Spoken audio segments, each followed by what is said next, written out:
দেখেন যে শব্দগুলো লিখেছি সবগুলো জায়গায় একটা জিনিস মিল আছে, ফিজ ফিজ ফিজ ফিজ।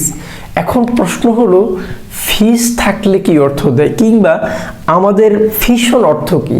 এই প্রশ্নগুলি বিজ্ঞানের প্রশ্ন।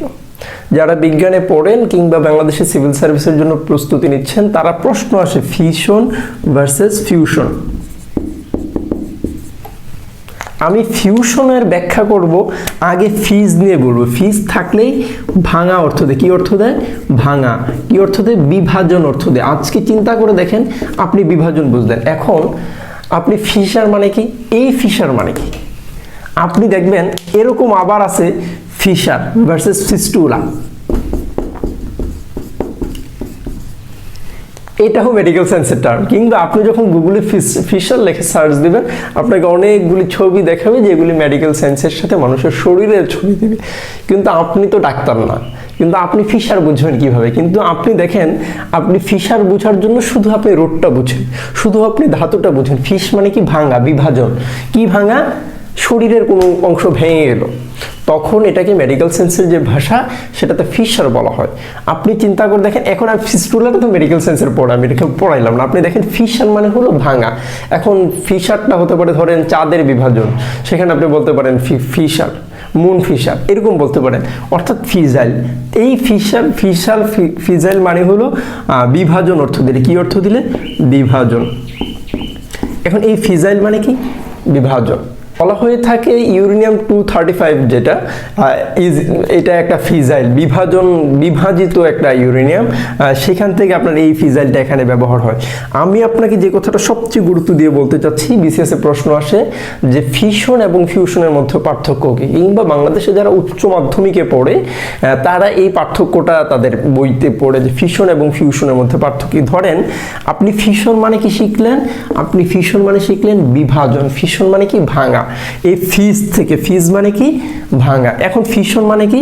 ফিশন মানে হলো বিভাজন, স্প্লিট, বিভাজন। এখন আপনি বুঝলেন। এখন এই ফিশনটা কিসের ফিউশন? এই ফিশনটা হলো কোষ বিভাজন।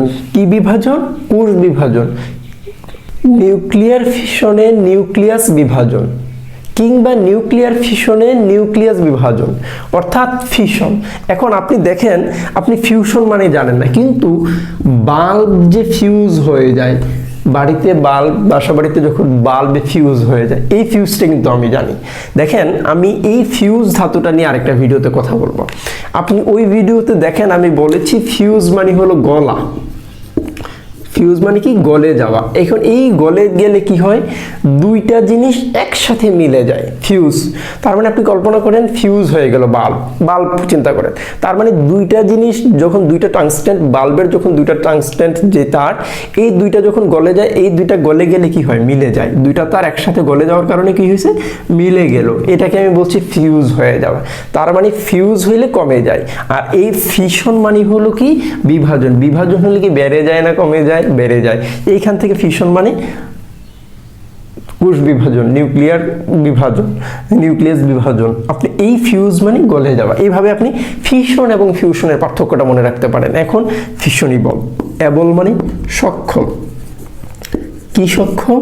ফিশন মানে বিভাজন, বিভাজনে সক্ষম।